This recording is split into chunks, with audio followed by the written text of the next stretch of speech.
اسی طرح جذام، سیدنا سرید بن سوید سے مروی ہے کہ وفد ثقیف میں ایک شخص جذام کے مرض میں مبتلا تھا. رسول اللہ صلی اللہ علیہ وسلم نے کہلا بھیجا کہ تم واپس جاؤ، ہم نے تم سے بیعت کر لی ہے. جذام معلوم ہے نا کیا ہوتا ہے؟ کوڑ، لیپریسی جس کو کہتے ہیں. اس میں کیا ہوتا ہے؟ ہاتھ مڑ جاتے ہیں، اس پہ زخم وغیرہ ہوتے ہیں. اور السلام علیکم. یہ لیپریسی ہاسپٹل پنڈی ہے، اس میں گئی تھی. تو میرا بیٹا جو ڈاکٹر ہے وہ پہلے ادھر والنٹیئر کرتا رہا، جب بھی ابھی چھٹیوں میں آتا ہے ادھر جاتا ہے. اس کے بارے میں تھوڑا سا بتانا چاہتی ہوں. پنڈی کا ایریا گلاس فیکٹری کے پتہ نہیں کون سا علاقہ کہلاتا ہے، اور اگر آپ جائیں تو وہ کافی ٹوٹی ہوئی سڑکیں ہیں، لیکن جیسے ہی ہاسپٹل کے اندر جائیں ایسا لگتا ہے آپ کسی یو کے میں یا کسی ایسی جگہ آ گئے. بہت بڑا اور صاف ستھرا ہاسپٹل ہے. 2 جرمن لیڈی ڈاکٹرز ہیں جو اس کو رن کر رہی ہیں. زیادہ وہاں جا کے جو میں نے دیکھا اور سیکھا، وہاں پر ایسے پیشنٹس ہیں، وہ بتا رہی تھی ڈاکٹرز کے یہاں کے لوگوں کا یہ حال ہے. حالانکہ مسلمانوں کا نہیں ایسا ہونا چاہیے کہ وہ اپنے مریضوں کو داخل کرا کے ان کا نام بھی صحیح نہیں بتاتے، مطلب اپنا ایڈریس غلط لکھوا دیتے ہیں تاکہ ان سے رابطہ نہ کیا جائے. اور وہاں پر وہ پیشنٹس ہیں، وہ کہتے ہیں کہ پری پارٹیشن سے پہلے کا یہ ہاسپٹل ہے اور بہت پرانے پیشنٹس بھی ہیں. اور میں نے ان پیشنٹس کو دیکھا ہے جس کے مطلب جھڑ جاتا ہے نا جسم کی انگلیاں ڈی شیپ ہو جاتی ہیں بہت زیادہ. وہاں پہ جو ٹیکنیشین تھا سب سے پہلے میں اس کو ملی، جو ریسپشن پہ بندہ تھا، اس کا بھی جیسے ناک بھی بالکل فلیٹ ہوا تھا اور چہرے سے مطلب بہت عجیب سی اس کی لک تھی، لیکن اتنا بااخلاق انسان تھا وہ، کیونکہ وہ لیپریسی کا پیشنٹ تھا. پھر جب وہ ٹھیک ہو گیا تو انہوں نے اس کو ٹریننگ دے کے اپنے ہی ہاسپٹل میں جاب دے دی. وہ کہتی ہیں کہ لوگ ان سے اتنی نفرت کرتے ہیں کہ ان کو ڈس اون کر دیتے ہیں، اور وہ جو کرسچنز ہیں وہ ان کو سپورٹ کر رہے ہیں. اور حیرت کی بات ہے کہ یہ مسلمانوں کا اخلاق ہونا چاہیے. پھر ٹیکنیشین تھا، اس کی 2-3 انگلیاں نہیں تھیں، اور اسی طرح اس کی ٹانگوں کی بھی ڈی شیپ تھا، تو وہ ایک سہارے سے چلتا تھا، لیکن اس کو ٹیکنیشین انہوں نے بنایا. جب وہ ٹھیک ہو گیا تو اس کو جاب دی.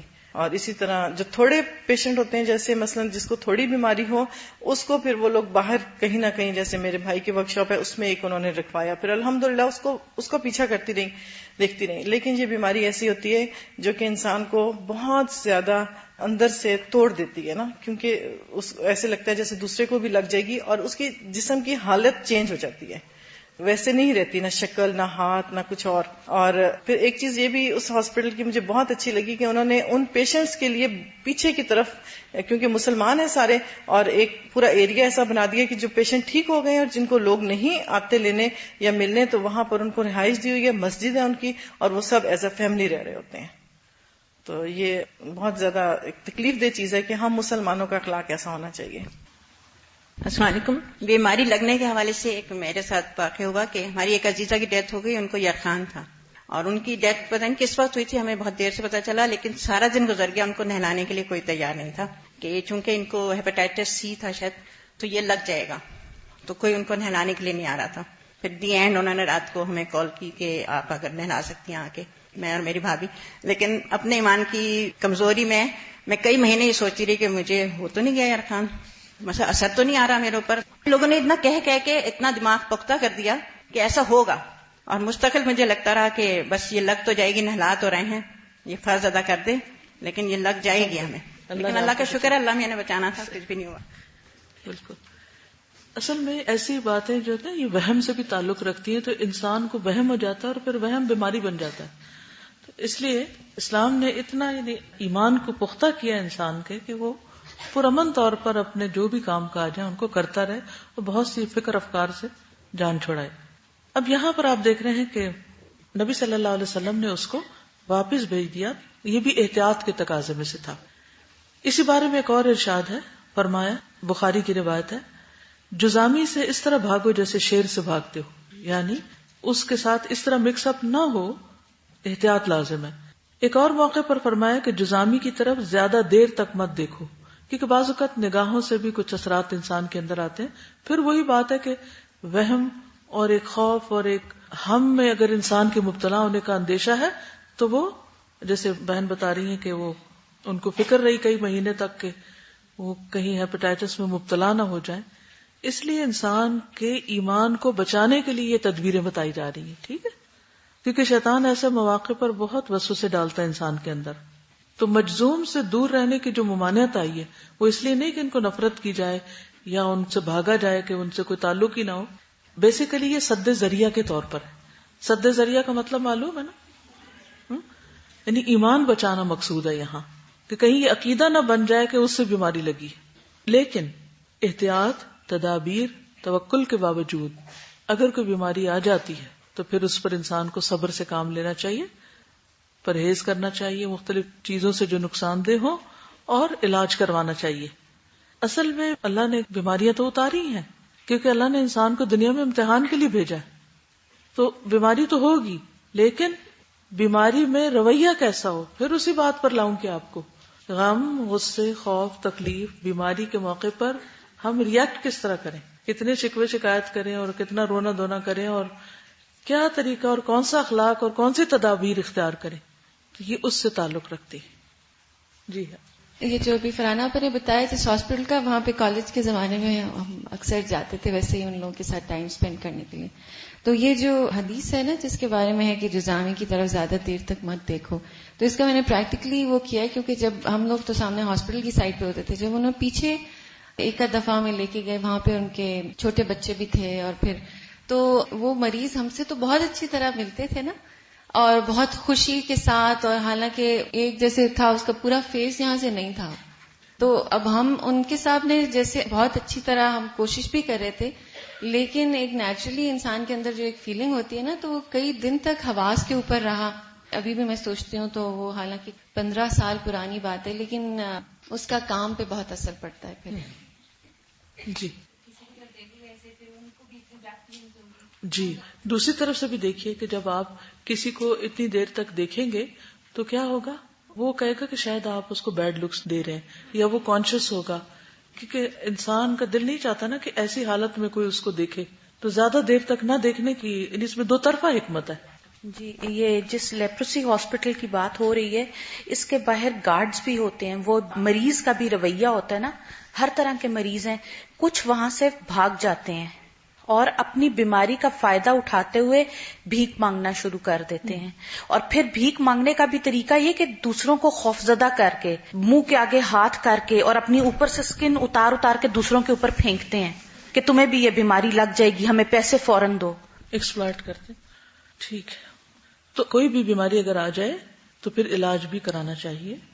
علاج کرانا منع نہیں ہے. نبی صلی اللہ علیہ وسلم نے فرمایا, ما انزل اللہ داء الا انزل له شفاء, اللہ نے کوئی بیماری نہیں اتاری مگر اس کی دوا بھی اتاری ہے. نبی صلی اللہ علیہ وسلم نے فرمایا, اللہ کے بندو علاج کیا کرو, اللہ کے بندو علاج کیا کرو. اسامہ بن شریح کہتے ہیں کچھ بدوی آئے, انہوں نے پوچھا, اے اللہ کے رسول, کیا ہم علاج کر لیا کریں, ہمیں علاج کی اجازت ہے؟ آپ نے فرمایا, علاج کیا کرو. بلا شبہ اللہ عز و جل نے کوئی بیماری پیدا نہیں کی مگر اس کی دوا پیدا کی ہے, سوائے ایک بیماری کے. وہ کون سی ہے؟ بڑھاپا. اس حدیث میں بڑھاپا ہے. غیر داء واحد الحرم, موت تو موت ہے نا, وہ بیماری تھوڑی ہے. پھر یہ کہ کوئی بیماری لا علاج نہیں. ایک انصاری صحابی رضی اللہ عنہ سے مروی ہے کہ ایک مرتبہ رسول اللہ صلی اللہ علیہ وسلم ایک شخص کی عیادت کے لیے تشریف لے گئے جو زخمی ہو گیا تھا.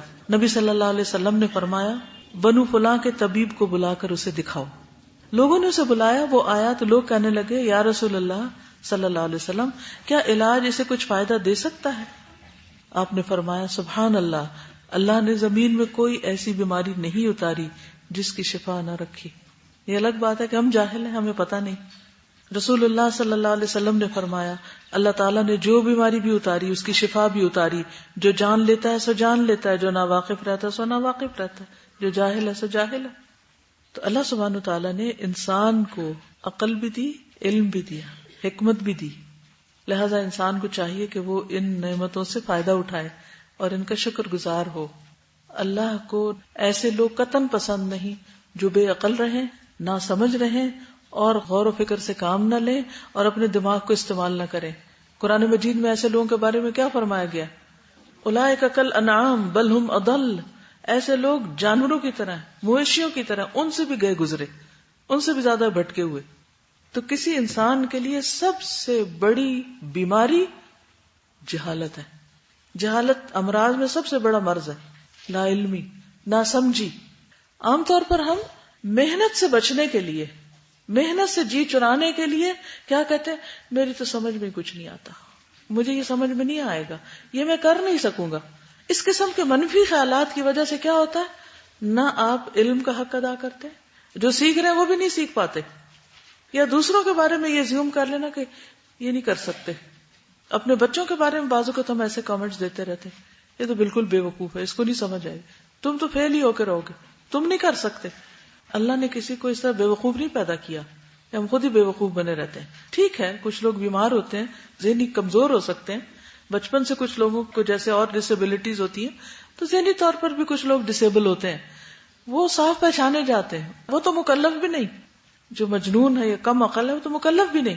جس کو اللہ نے عقل دی ہے اور دنیاوی معاملات میں اس کی عقل بہت کام کرتی ہے، لیکن جہاں دین کا معاملہ ہوتا ہے یا کوئی سمجھنے کی بات ہوتی ہے وہاں وہ کہتا ہے مجھے سمجھ نہیں آتی. تو یہ صرف اسکیپزم ہے اور یہ ایک جرم ہے.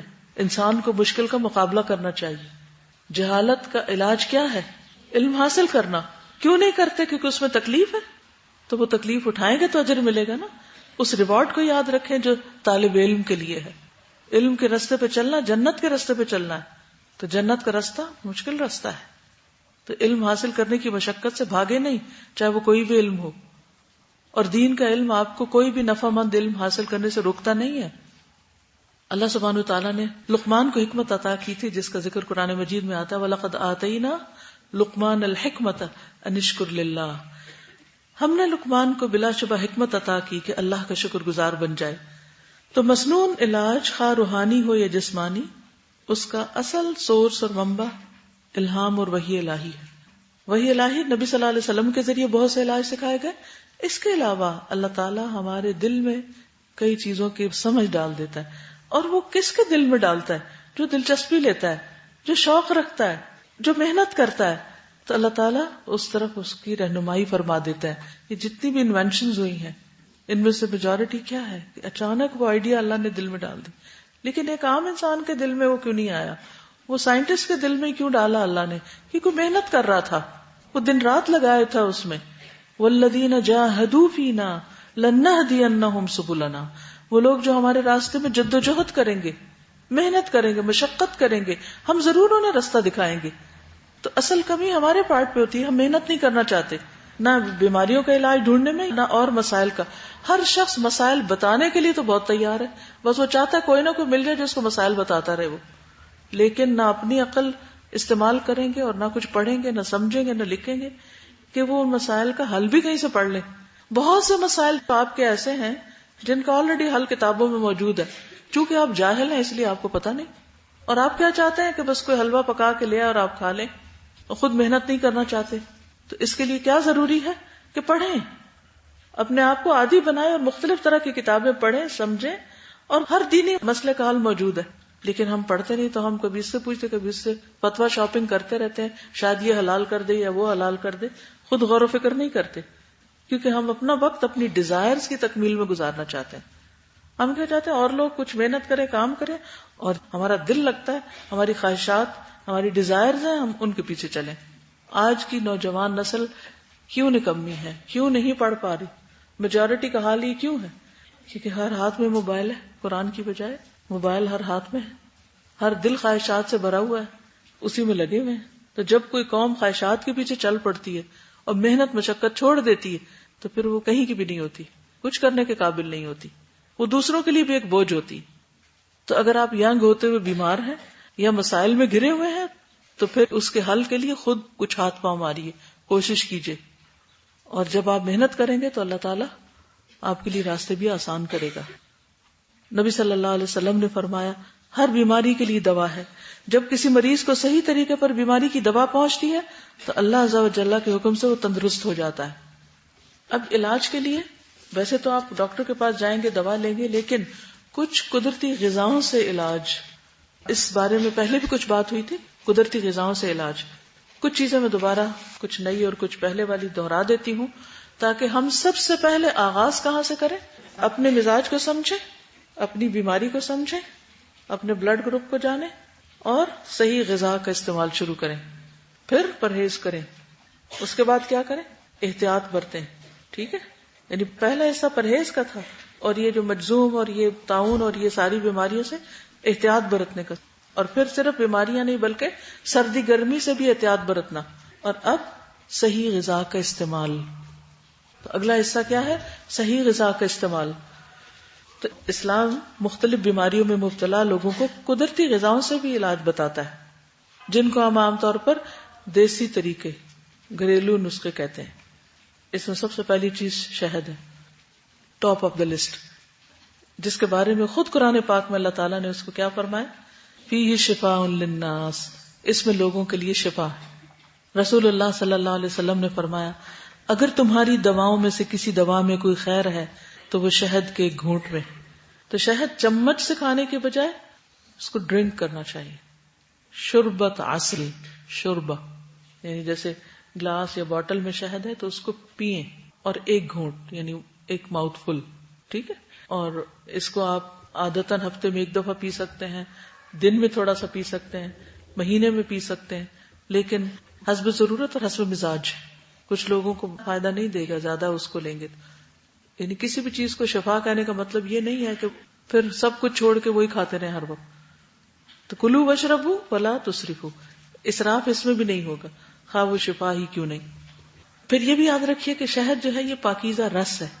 رسول اللہ صلی اللہ علیہ وسلم نے فرمایا مومن کی مثال شہد کی مکھی کی مانند ہے جو پاکیزہ چیز کھاتی ہے، پاکیزہ رس خارج کرتی ہے، اور جس پھول پتی یا پتے پہ بیٹھتی ہے وہ نہ ٹوٹتا ہے نہ خراب ہوتا ہے، یعنی چیزوں کو نقصان بھی نہیں دیتی. کچھ لوگ تو جہاں سے گزر جائیں وہیں کچھ نہ کچھ توڑ پھوڑ دیں گے، اس چیز کو دھکا دے دیں گے، کہیں ٹھوکر لگائیں گے، کہیں کوئی توڑ پھوڑ دیں گے، کہیں کچھ لکھ ہی آئیں گے اور کچھ نہیں، تو دیواریں ہی خراب کر دیں گے، کہیں گندے ہاتھ مل دیں گے، کہیں اور داغ دھبے لگا دیں گے. لیکن مومن ایسا نہیں ہوتا، نہ وہ گندی چیز پسند کرتا ہے، نہ گندگی پہ بیٹھتا ہے اور نہ گندگی پھیلاتا ہے. رسول اللہ صلی اللہ علیہ وسلم نے فرمایا شفا 3 چیزوں میں ہے، شہد پینے میں، پچھنے لگانے میں، کپنگ ہجامہ، آگ سے داغ لگانے میں، اور میں اپنی امت کو داغ سے منع کرتا ہوں، آگ سے علاج مت کرو. ایک اور روایت میں ہے مجھے داغنا پسند نہیں.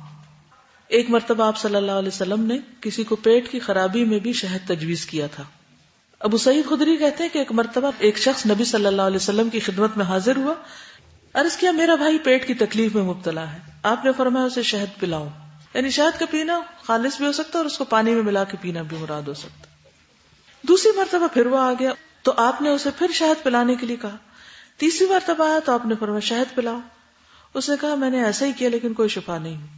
آپ نے فرمایا اللہ تعالیٰ سچا ہے اور تیرے بھائی کا پیٹ جھوٹا ہے، اسے پھر شہد پلاؤ. چنانچہ اس نے پھر شہد پلا اور وہ اسی سے تندرست ہو. پہلے وہ ڈیٹاکس ہو رہا تھا اور اس کے بعد پھر وہ ٹھیک ہو گیا. دوسری چیز ہے کھجور. جادو اور زہر کے علاج کے طور پر رسول اللہ صلی اللہ علیہ وسلم نے مدینہ منورہ کی اجوا کھجور تجویز فرمائی. فرمایا جو کہ صبح کے وقت 7 اجوا کھجوریں کھا لے اس دن کوئی زہر یا جادو اس پر اثر نہیں کرے گا. مثلاً آپ کسی ایسے شخص کے پاس جا رہے ہیں جس سے آپ کو اندیشہ ہے کہ وہ آپ پہ جادو کر دے گا. کچھ لوگ مشہور ہوتے ہیں نا کہ جو ان کے گھر جاتا ہے جو ان سے ملتا ہے وہ اس پہ جادو کرتے ہیں. تو 7 کھجوریں کھا کے جائیں. رسول اللہ صلی اللہ علیہ وسلم نے فرمایا اجوا جنت کے پھلوں میں سے ہے اور اس میں زہر کے لیے شفا ہے. مثلاً آپ نے کوئی ایسی دوائیاں کھا لی ہیں جو زہر ہیں تو پھر اس کا تدارک کس سے کریں؟ کھجور کھانے سے. وہ آپ کا زہر دور کر دے گا، نہیں ڈیٹاکس کر دے گا آپ کو. رسول اللہ صلی اللہ علیہ وسلم نے فرمایا عالیہ کی اجوا میں شفا ہے، علاقے کا نام ہے، یا نہار وہ اجوا کھجور کا استعمال زہروں کا تریاق ہے، یعنی ٹھیک کرتا ہے اس کو. رسول اللہ صلی اللہ علیہ وسلم نے فرمایا سب سے بہترین کھجور برنی ہے، برنی کھجور کا نام ہے، وہ بیماری کو دور کرتی ہے اور خود اس میں کوئی بیماری نہیں، یعنی طیب کھانا ہے. دوسری چیز ہے جو، بارلے. اللہ کے رسول صلی اللہ علیہ وسلم نے دلیا، سالن، ستو اور روٹی کی شکل میں جو استعمال فرمائے. دلیا بھی بنایا، سالن بھی، ستو بھی اس کے، اور روٹی بھی بنا کے، یعنی کئی شیپ ہو سکتی. ریسیپیز تو آپ زیادہ بہتر جانتے ہیں. دلیا جو باریک کوٹ کر دودھ میں پکانے کے بعد شہد سے میٹھا کر کے استعمال کیا جاتا ہے. اسے تلبینہ یا حریرہ بھی کہتے ہیں.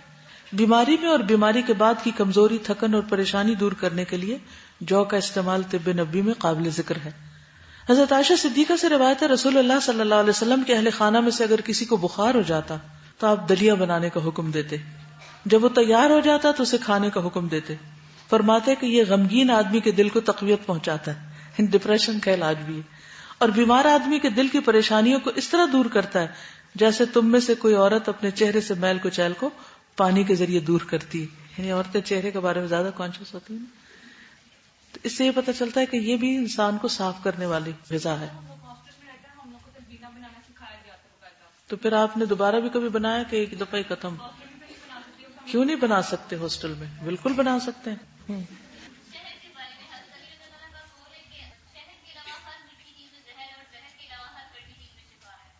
اچھا قول ہے. شہد کے علاوہ ہر میٹھی چیز میں زہر ہے اور زہر کے علاوہ ہر کڑوی چیز میں شفا ہے.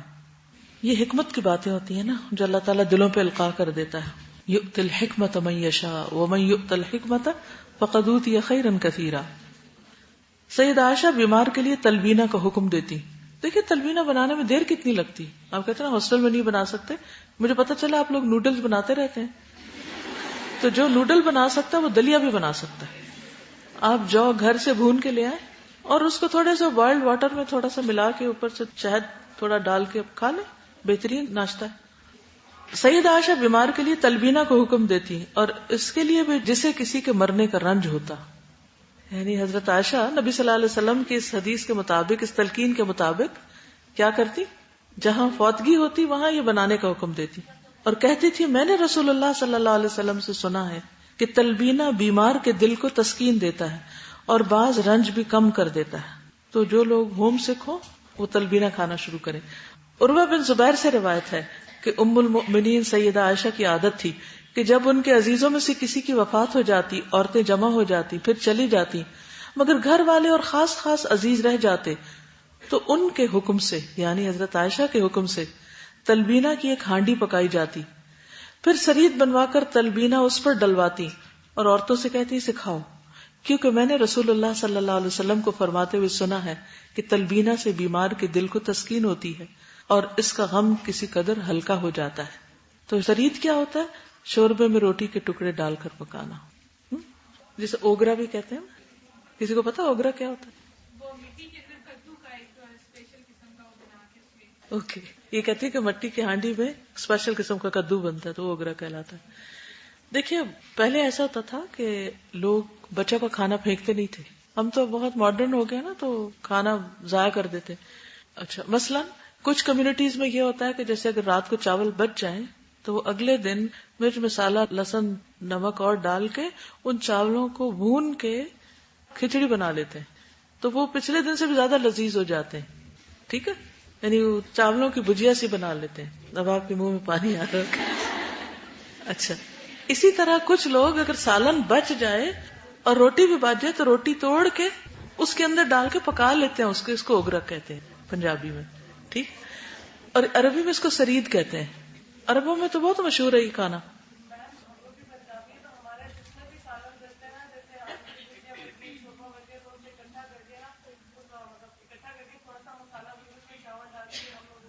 وہ کتنا مزے کا بنتا ہے نا. یس، یہاں تو وہ سلو کوکر نہیں ہوتے نا. تو جب میں کینیڈا میں تھی تو سلو کوکر ہوتا تھا نا، تو میں تو پڑھنا بھی ہوتا تھا اور ساتھ تھوڑی بہت کوکنگ کا، تو ساتھ ہی اس میں ناپ کے پانی ناپ کے چاول رکھے بند کیے، اور اگر چاول بچ گئے تو سالن بچ گئے تو اس میں ڈال کے مزید پھر اس کو اور دم دے دیا. تو وہ پہلے سے بھی زیادہ فریش اور سافٹ اور ویل کوکڈ اور بہت انرجی دینے والا بن جاتا ہے. تو یہ چھوٹی چھوٹی چیزیں ہوتی ہیں، اگر یہ خواتین کو آتی ہوں تو گھر کا بجٹ بہت لمٹس میں رہ سکتا ہے. ابھی لوگوں کے خرچے کیوں نہیں پورے ہوتے؟ کیونکہ انہوں نے کوئی کپڑا خود سینا نہیں، ادڑ جائے تو اس کو مرمت نہیں کرنا آئے گا، کھانا بچ جائے تو اس کو کیا کرنا ہے اس کو سنبھالنا نہیں آئے گا. تو نتیجہ کیا ہے؟ بس چیزیں پھینکی جا رہی، ضائع کی جا رہی ہیں، اور پھر کہتے ہیں پورا نہیں ہو رہا. کیونکہ جو لوگ مال ضائع کرتے ہیں نا، ان کے پاس کنویں بھی ہونا وہ بھی ختم ہو جاتے ہیں. وہ ہمیشہ محتاج ہی رہتے ہیں کیونکہ وہ اسراف کرتے ہیں، وہ ضائع کرتے ہیں. تو اللہ تعالیٰ کو اقتصاد پسند ہے، درمیانہ روی. چاہے آپ دریا کے کنارے بیٹھے تب بھی جتنا ضرورت ہے اتنے پانی سے وضو کرو. تو یہ بخل نہیں ہے. ہمارے ہاں اس کو کنجوسی بتایا جاتا ہے، ضرورت کے مطابق استعمال کرنا، جبکہ یہ ہمارے دین کی تعلیم ہے. عروہ کہتے ہیں کہ حضرت عائشہ تلبینہ پکانے کا حکم دیتی اور فرماتی ہیں کہ اگرچہ وہ مریض کو ناپسند ہوتا ہے لیکن وہ اس کو فائدہ دیتا ہے. مریض دلیا نہیں کھانا چاہتا نا، کھچڑی نہیں کھانا چاہتا، لیکن اس کے لیے فائدہ مند ہے.